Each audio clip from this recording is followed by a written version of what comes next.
Huntington welcomes you to the Humanities Forum for Teenage Dick, moderated by Samuel Yates and featuring Justin Shaw and Catherine Williams in conversation.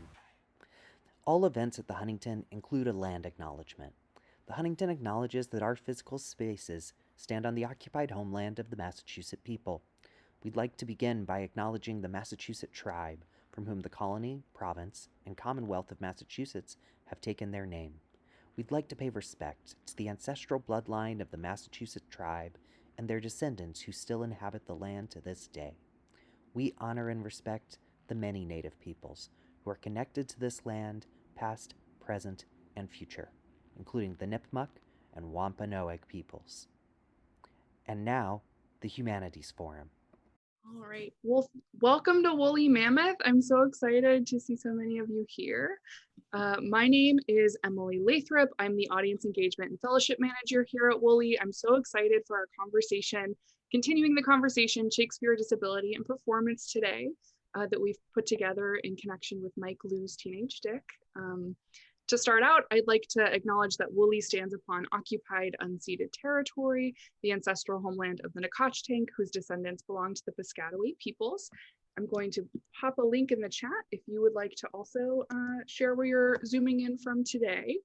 I'm so excited for tonight's conversation in connection with our current production, Mike Liu's Teenage Dick, which is currently running at Woolly until October 17th. I am also a Shakespeare scholar, and so I'm particularly thrilled to listen in on this conversation tonight. Our guests are so wonderful and brilliant, and I'm so excited you get to hear from them. I'm going to introduce our guest moderator, Samuel Yates, and we'll get started. All right. So Samuel Yates is a deaf artist and researcher who is currently assistant professor of theater history and directing in the School of Theater and Dance at American University. His current book project, Crippling Broadway, Producing Disability in the American Musical, investigates disability aesthetics and accessibility practices in Broadway musicals by asking how our notions of disability and the able body inform and transform the work of the laboring actor in commercial theater. Samuel's work on disability, performance, and popular culture is published or forthcoming in the Journal of Dramatic Theory and Criticism, Music Theater Today, Studies in Musical Theater, and Medicine and Literature, as well as edited volumes such as The Matter of Disability, A Cultural History of Disability in the Modern Age, and Monsters in Performance, Essays on the Aesthetics of Social Disqualification. Samuel, I am so pleased you're able to join us tonight, especially because you wrote a beautiful note in the playbill for this production. And I'd love to hand things over to you to introduce our guests and get us started. Great. Thank you so much, Emily. Hello, everyone. Welcome to this conversation. For those of you who I've not had the pleasure of meeting, my name is Samuel Yates, and tonight I'm zooming to you from Millikan University in Decatur, Illinois, which sits on the traditional and ancestral lands of the Kickapoo, the Kaskia, the Peoria, the Miami, and the Sioux peoples. I'm really pleased to be here tonight with my two friends, Catherine Williams and Justin Shaw, to talk about Shakespeare, disability, and performance with you in relation, of course, to Teenage Dick. So I'm going to introduce our two speakers and cover some of the housekeeping for tonight's conversation, and then we're going to get underway. Tonight we have with us Justin P. Shaw, who is an assistant professor of English at Clark University, where he teaches and researches Shakespeare and early modern English literature. He is working on his first monograph, which examines race and disability in early modern literature.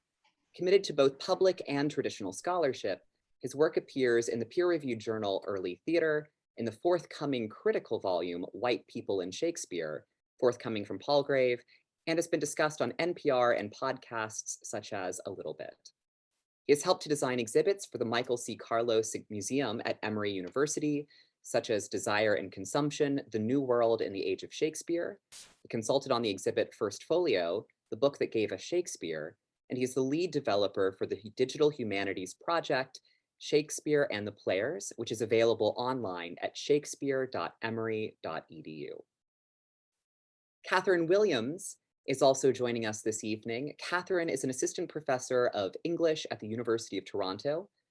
Her work on Shakespeare and early modern drama, disability studies, and performance theory has been published or is forthcoming in ELH, English Studies, Disability Studies Quarterly, Early Theater, Shakespeare Bulletin, and the Journal for Early Modern Cultural Studies, as well as several edited volumes. Catherine has edited Chapman and Johnson and Marston's 1605 play, Eastward Ho, for the Rutledge Anthology of Early Modern Drama, and her monograph, newly available from Cornell University Press, is Unfixable Forms, Disability, Performance, and Early Modern English Theater. So Justin, Catherine, Emily, myself, the staff at Woolley, we want to make this an accessible conversation for everyone here on Zoom. So we invite you to make this experience as comfortable as possible for your body-mind. Please feel free to sit, stand, stim, stretch, take bio breaks, or move in ways that feel comfortable or good to your body at the present time. Do what is needed together in our time together to treat yourself with kindness and with care. You are welcome to participate voiced through the Zoom's chat feature with your camera on or off, or if you're feeling the strains of Zoom fatigue, just listen in. If there's anything that I can do to facilitate your access, including modulating my speaking volume or pace, please let one of us know by either raising your hand using the reaction feature, commenting in the Zoom chat, either through public or DM messaging. As a general spoiler and content warning, throughout tonight's conversation, we're going to be thinking about the play as a whole. So we'll be referencing plot points that may be spoilers if you have not yet seen or read Teenage Dick or are otherwise unfamiliar with Richard III. This conversation will also include topics that the play grapples with, including suicide, abortion, and anti-disability sentiment. So I would invite you to please practice self-care as we move throughout our time together with these sensitive topics. Tonight, we're going to begin with us three, and then later on in the conversation, we'll turn it out to all of you who are visiting so that we can broaden our engagement with the play. I'm going to first turn it over to Justin. Justin, I think language in this play is so important, and not only necessarily in this play, but when we're talking about disability and disability culture. From your perspective, what do we mean when we say disability? Thank you, Sam, and thank you, Emily, for the invitation. I'm really excited to be here. Again, my name is Justin Shaw, and I'm here at Clark University in Worcester, Massachusetts, which sits on the Nipmuc Nation land, and I want to acknowledge them. I would say what we mean by disability and or disability theater is theater and theatrical practices that center the lived experiences of disabled people. What I also want to emphasize and what comes to mind there is not just the emphasis on disabled people in the text or in the script or in the content of the plays itself, but also in the production of the play, in the visioning of the play, right, of the performance, the production. That means from the directors to the casting to the writers and so forth, the dramaturgs, all need to think through and start with disability at the center, not as the object. And I think in a play such as this that adapts Shakespeare, by just, I think one might say Shakespeare-centered disability, but I think what happens in that situation, disability becomes the object, right? And so I think true disability and disability theater, disability performance is such that centers disabled people and lived experiences, perspectives in every aspect of the development and thought process and imagining of the world of the play. Thank you, Justin. Catherine, sort of extending from Justin's comments about centering disability as, I'll say, sort of a valuable and sort of progressive experience rather than as something that is objectified or the object of presentation. I'm wondering if you could maybe expand on that from an academic perspective where disability studies and disability theory might come into play in this conversation. Absolutely. And let me also just echo my thanks to you, Samuel, and my thanks to Emily and to folks at Woolly Mammoth for this conversation. I also just want to say I'm Catherine Williams. I'm coming to you from Toronto, which has been the traditional land of the Huron-Wendat, the Seneca, and most recently the Mississaugas of the Credit River So I'm very grateful to have the opportunity to work on this land. So I just sort of echoing in some ways what Justin has said, and thinking about how disability theory really comes out of the disability rights movement, which organizes around the idea of nothing about us without us. And this centering of disability experience begins from the conviction that disability is about human flourishing, and in particular, the flourishing of diverse body minds. So the key insight in critical disability studies is that disability is not a medical condition in need of a cure, but that it's a lived identity, right? So thinking about disability as a register of human variation, and also as contingent, because it is about encounter with a world, and therefore helping us think about and critique how our world has been shaped to accommodate certain body minds and not others. And I also should just say that in my language tonight, as I'm thinking about Teenage Dick, in our language, we're thinking about disabled actors, or sort of turning to what is what we call identity first language. And when talking about disability, you'll also encounter person first language, which foregrounds the individual. So thinking about Buck as a wheelchair user, for example. So I flag that just to note the extent to which disability is a capacious identity category. This is a play that resists the idea that disability is monolithic, that it can be defined as one thing. And so as we are thinking about disability tonight, I think we're also thinking about how language constructs our concepts of disability and disability identity. So just as an addendum to what Catherine has offered here, one term that I think might be useful for everyone to know that Catherine has used in her language is the term body mind. And I've put over in the chat the fact that body mind is sort of enjammed together rather than thinking about body and mind as separate as we might think about, and certainly at least in terms of Cartesian dualism, but rather the idea that our minds are a part of our bodies, that is a reciprocal relationship. We see this through disability scholars' work like Sami Schalk and others, thinking through body-mind as a capacious way of encountering a register of disabilities and ways of being in the world. That's a term that Teenage Dick doesn't quite bring. Capacious, so something that's really broad or wide, offering a lot of ways into thinking about it. Body mind is basically a term that's meant to be broadly accessible to everyone. Oh yeah. May I just jump in to say also that that turning to body mind is a way of thinking about how some of the first interventions into thinking about disability really centered physical disability, where it was about bodies in the world. And so body mind is also a way to think about the broadest spectrum of human variation and difference in that way.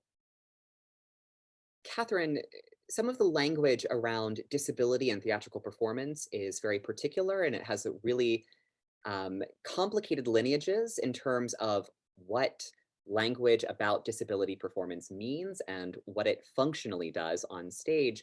I'm wondering if you could maybe walk us through some of the common terms that we see either in academia or in the theater industry around disability performance. Sure. So the most common inheritance from theater history is of non-disabled actors playing disabled characters. And the terms that disability theorists have used for that include the language of cripping up, or of disability drag, of borrowing disability signifiers without a connection to that lived identity.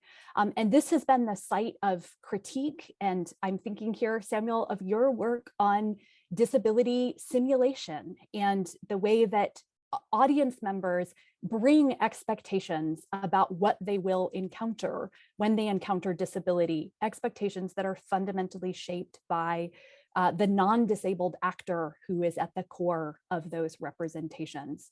And so this is where Teenage Dick, and this goes back to what Justin was saying about centering disability from the beginning, that centering the disabled actor means asking us to think about the relationship between actor and character as one that is informed by the disability knowledge of the actor.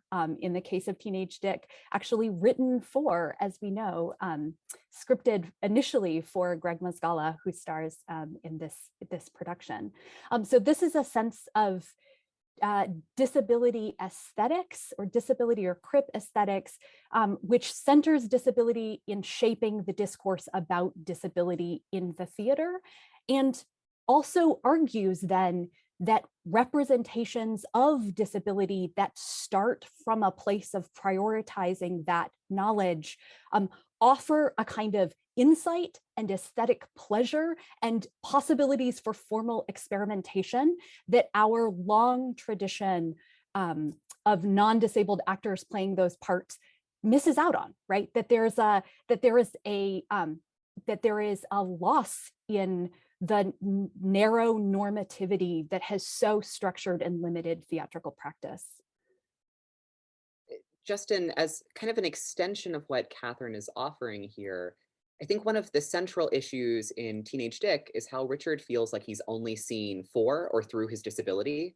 So even as the play is trying to center disability as a type of lived experience, it also is grappling with the way that disability gets objectified. And this is a common issue that we see across a variety of types of disabled characters, like Tiny Tim in A Christmas Carol or Joseph Merrick in The Elephant Man.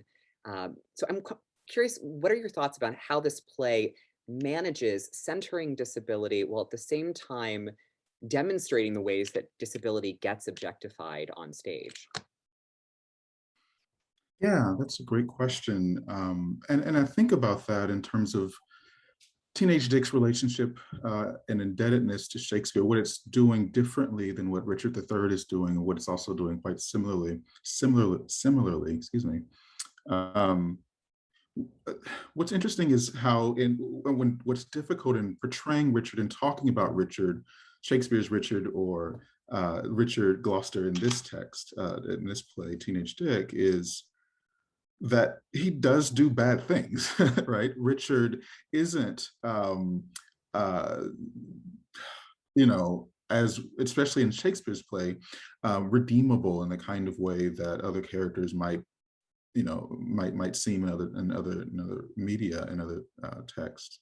And so it makes kind of for a complicated experience that in some ways reinforces these stereotypes and myths about disability in the world, even in sort of rehabilitations of ideas of the character of Richard.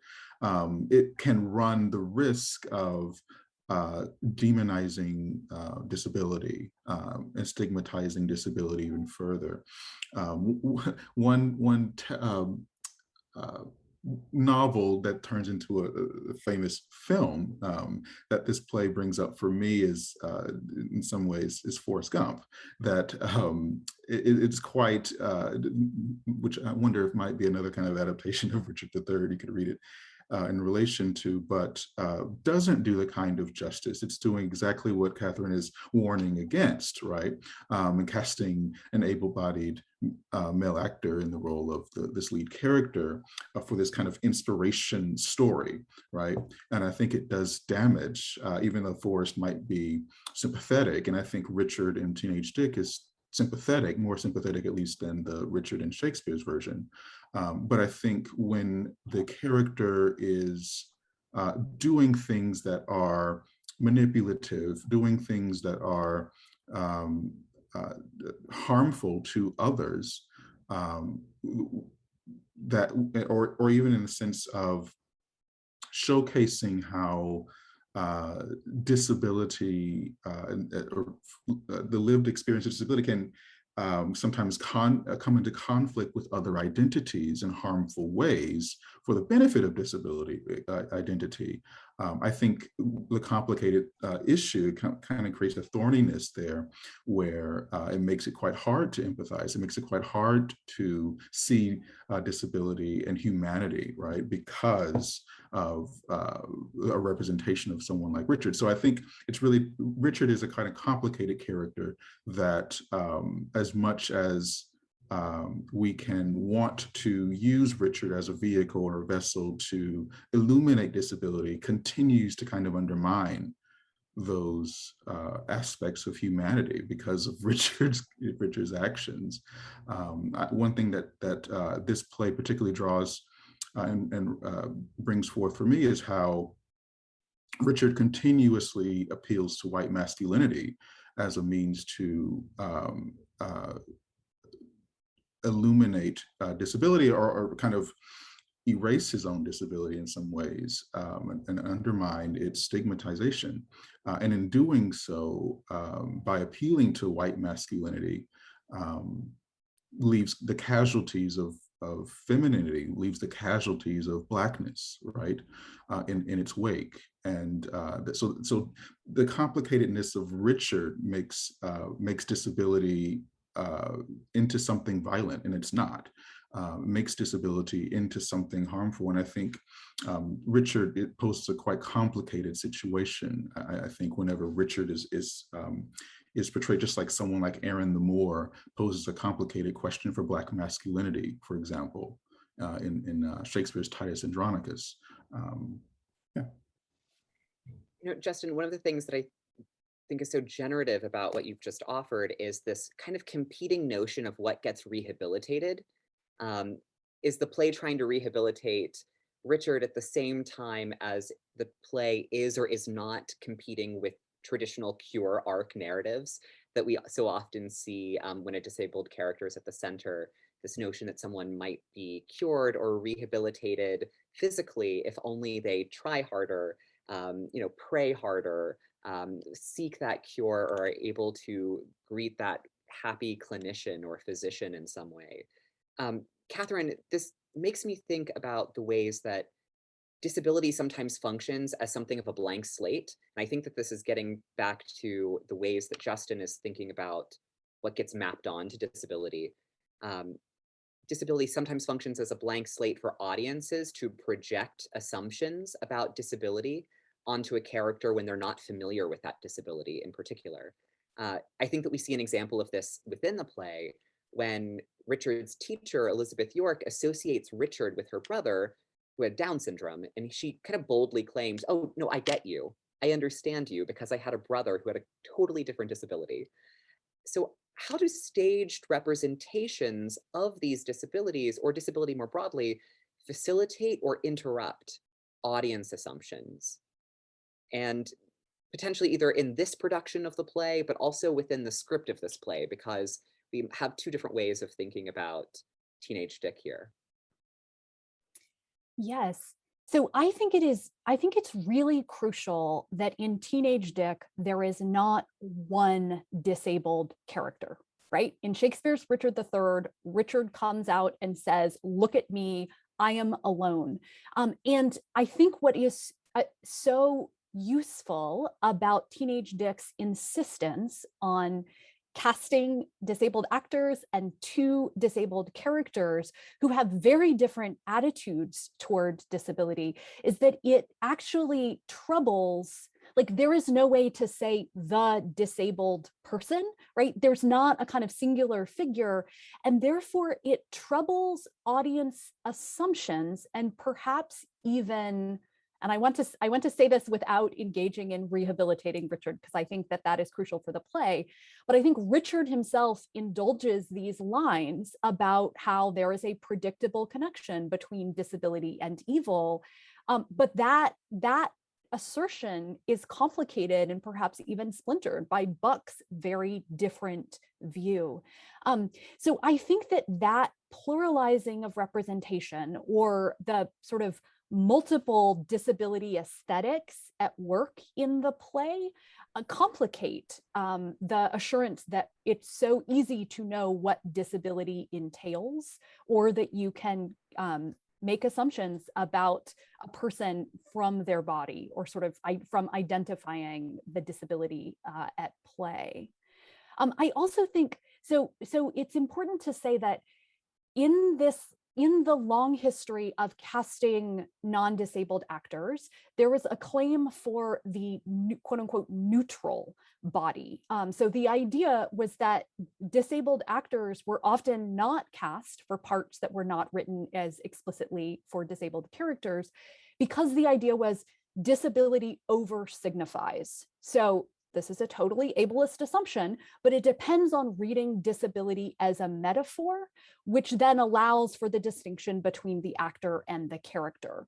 So the over-signification reflected a kind of ableist idea that disability scrambles what a spectator can distinguish between the actor and the character. So that when you have a disabled actor, it prompts audience members to constantly engage the question of how much of the rhetoric about disability relates the actor and the character. So this is a play that I think, one of the things that is really fascinating is that, of course, Mike Lew rewrote portions of this play when Daniel Monks premiered the role of Richard at the Donmar Warehouse. And so we can continue to talk about this, but this play has an extraordinarily specific relation between the writing of the character and the actor's kind of a sense of the actor's embodied capacity, and that comes through in really interesting ways, I think. So for folks who are present, when Catherine's offering disability over signifies, I think one of the things that she's gesturing to is the long tradition that disability gets associated to either an internal moral flaw or some sort of social or societal ill or problem. So for example, Richard's, hunched back is an outward manifestation of some sort of inner twisted nature. So she's gesturing towards the ways in which throughout history, we oftentimes see disability come to signify some other either social or personal issues. Justin, I saw you flag in there, so let's pivot over to you. Thanks, Samuel. I want to just add on to some of the things that Catherine was outlining here.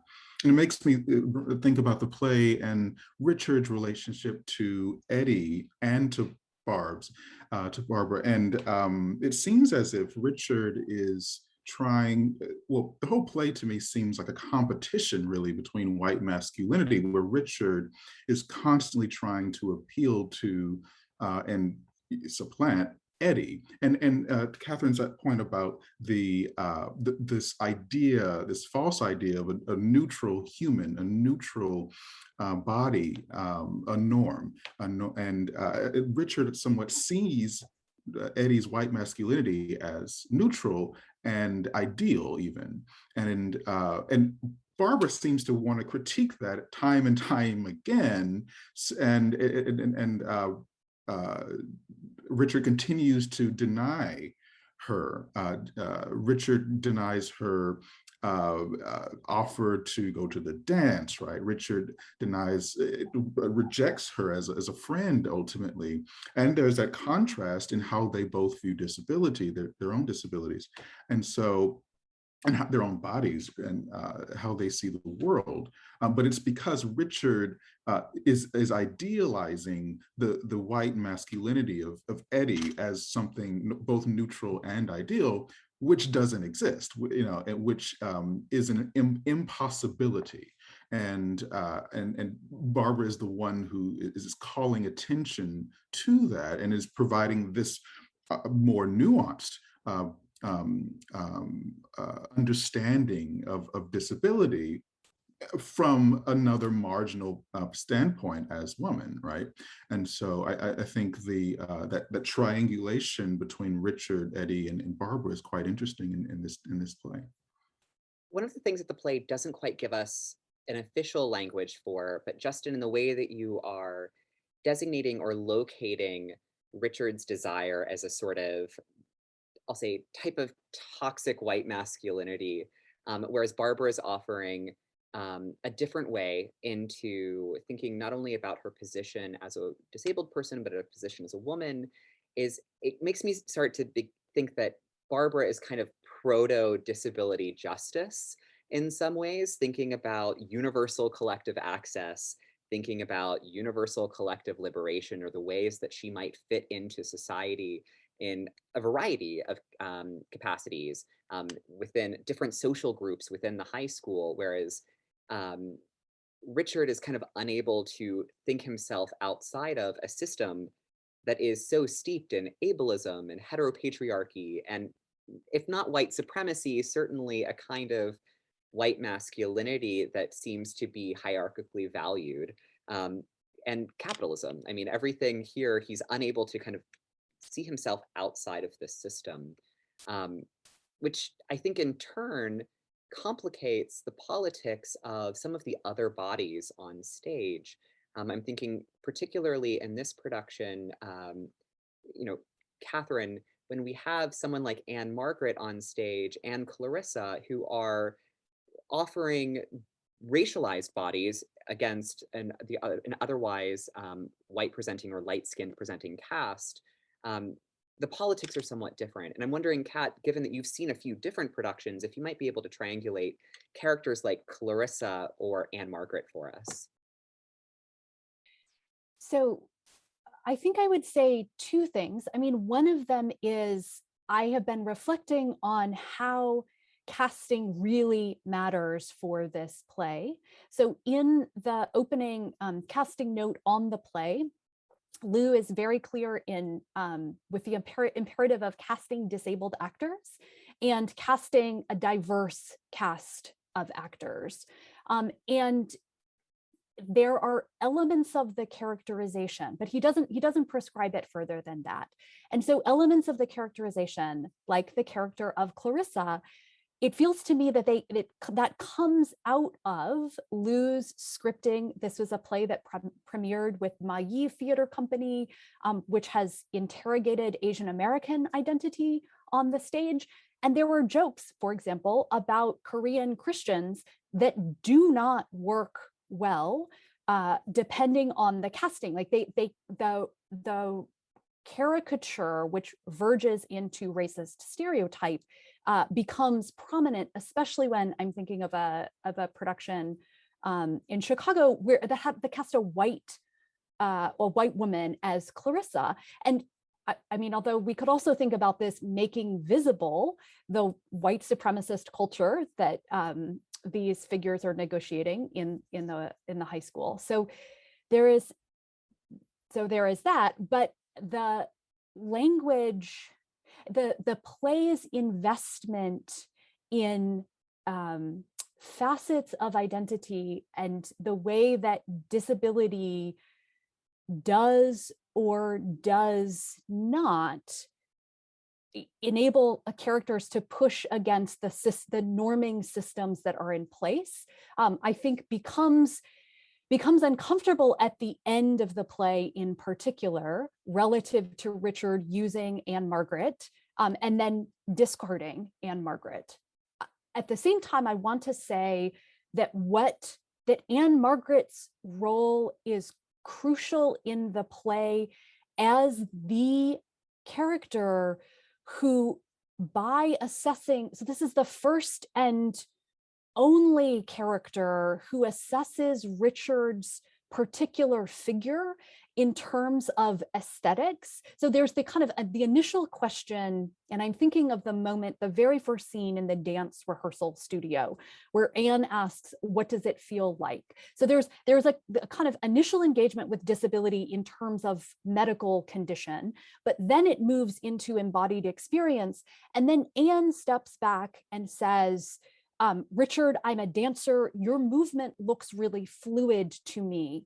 And in what follows, we have a scene that destabilizes a normative sense of gait by putting Richard's particularity of gait, which we have been encouraged to read in terms of disabling movement, next to another gait that is hyper specific and idiosyncratic and beautiful, and that's the gait of a skilled dancer. So it's this moment with Anne Margaret that actually opens up the capacity for the play, and this offers Richard a moment of thinking otherwise and attending to the norms and the contingency of those norms that structure that hierarchical system of value in which he operates. And then, of course, the end of the play closes that down. Justin, kind of bridging from this kind of nice turn that Kat's given us, in Shakespeare's Richard III, Anne's relationship to Richard is, I think, decidedly more sinister, given that Richard kills her first husband and then marries her, only to later have her murdered for political gain, or at least we're left to assume that. I'm wondering, how does Teenage Dick really complicate Anne within the adaptation? And I'm specifically thinking here towards her extended monologue, when she argues, I'm doing this for myself, this is my story, I'm telling it in my way. How do we read this completion of suicide as a form of personal agency in terms of like valuing Anne's voice, particularly in this production as a marginalized woman, and at the same time as a victim of Richard's machinations? Yeah, I think about Anne, and as Catherine was mentioning, Clarissa. And if I'm not mistaken, Clarissa transfers at the end of the play. Is that correct? Transfers to a different school.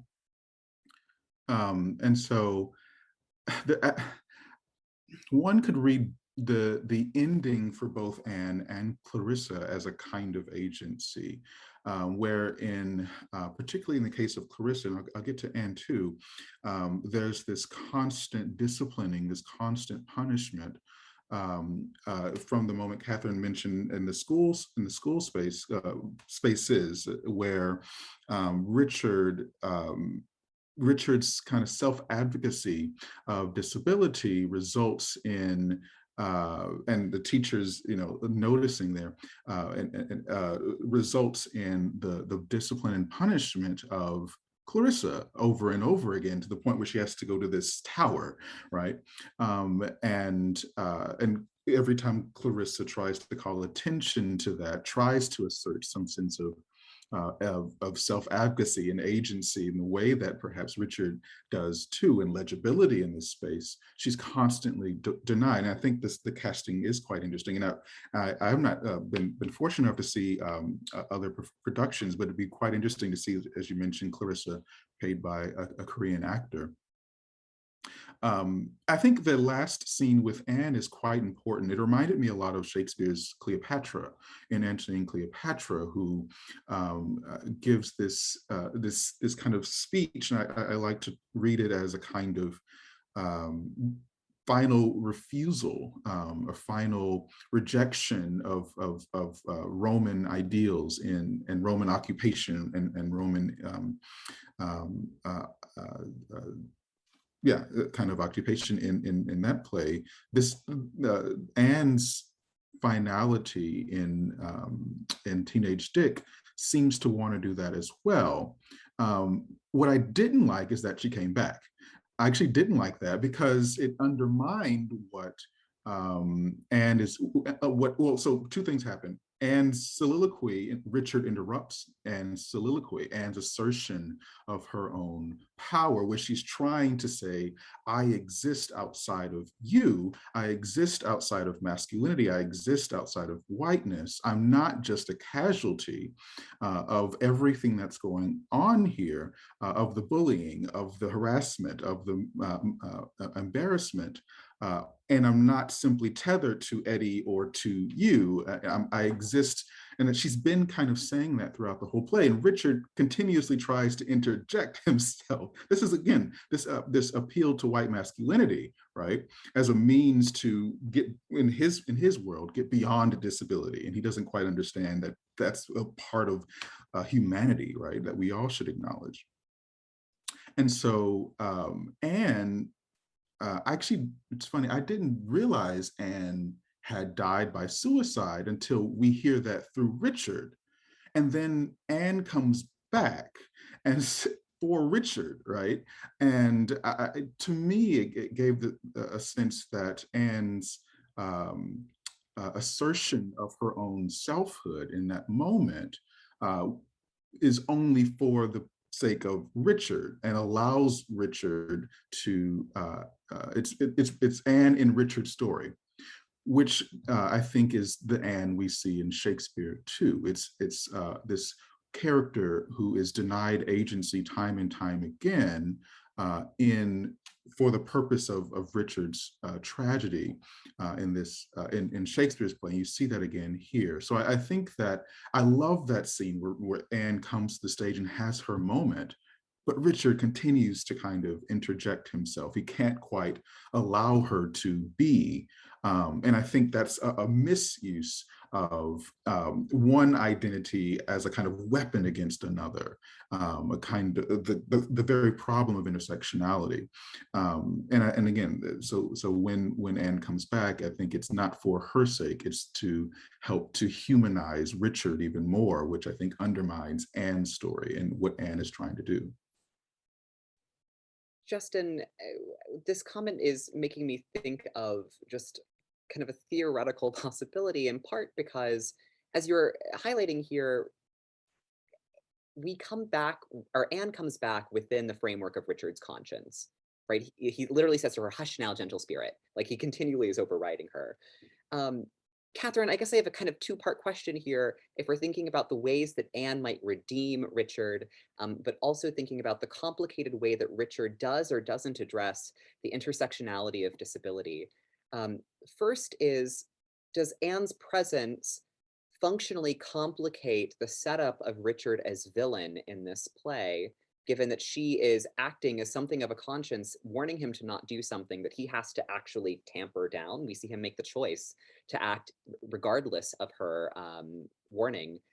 And the second question is, does a character like Richard, with his appeals to forms of white masculinity, or at least desiring of white masculinity, functionally have to be a white character for elements of this to work? Or if we play Eddie or Richard as with non-white actors, or non-white or non-light-skinned presenting actors, does that functionally change the dynamics of this play in such a way that we lose something of the disability critique?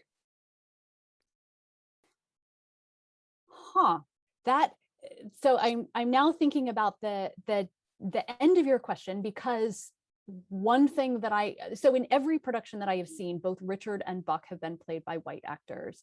And I have begun asking, like, how would it look different if it was not that the two central disabled characters are white and the other characters orbit around them, as it can feel in, I'm thinking about other productions that I've seen in which the teacher is played by a Black woman, which really brings out Richard's deeply uncomfortable manipulation and then discarding. And I mean, that really brings that through.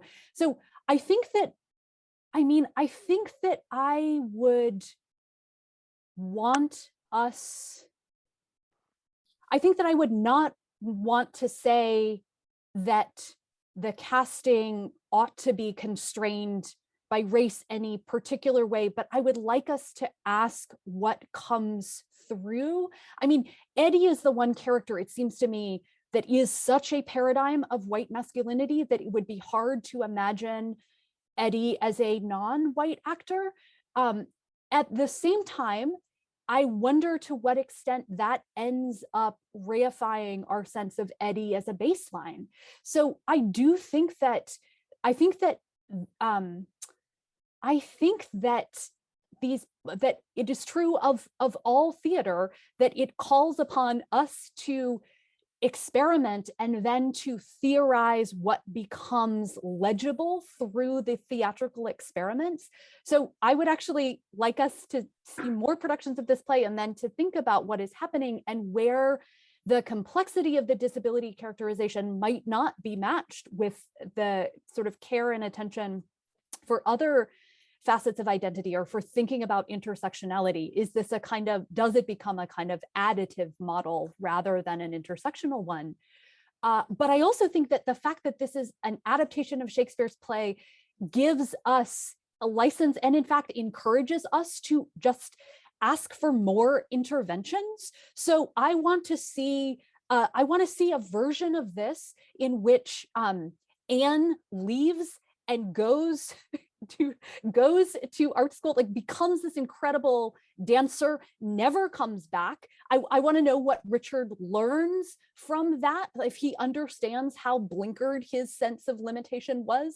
I want to see a version of this in which, or I want to see a script that is so much more Richard and Buck together, because I think something that I just want to underline is the astounding comedic timing and humor of Shannon DeVito's work as Buck. And this theorization of a wheelchair as prosthetic embodiment that expands the options for characterization.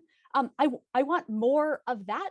So I think that that even as we are sort of naming the critiques, they're also asking us to think about what might be possible in new versions. Like, do we have to be beholden to Shakespeare's ending, to this tragedy? What would happen if we jettisoned that too? You know, Catherine, one of the ways that, as you're talking about opening up casting here, I'm thinking about the way how during the pandemic lockdown, when Teenage Dick couldn't go on stage, Woolly Mammoth hosted a reading of this play here in the DMV area with Open Circle Theater Company, which is Washington, D.C.'s first professional theater company that's dedicated to hosting a variety of theater productions and artistry with disabled artists. And during that reading, we had a Richard who is both a CP, who has CP, but also deaf. And we also had a Black Eddie in that production. And it radically changed some of those interactions, in part because it made the power dynamic seem, and not only the power dynamic, but the desire for a type of masculinity functionally different. And I think that that's one potential way that we can think about intervention. In some ways, when I teach this class, my students always look to a character like York and see her as a very young teacher, kind of like a, Teach for America type of person who's coming in and doesn't really yet know how to handle a classroom. And that creates its own set of problems across the range of casting. Emily? Yes, wonderful. Well, thank you all. I know we went a little bit over time, so thank you for staying. Justin, Catherine, Samuel, thank you so much for being with us today. This was such a wonderful conversation, and have a wonderful rest of your day, everyone. Thank you. Thanks everyone for coming. Thank you, Emily. Thank you, Sam. Thank you, Catherine. Thank you all so much. This was wonderful.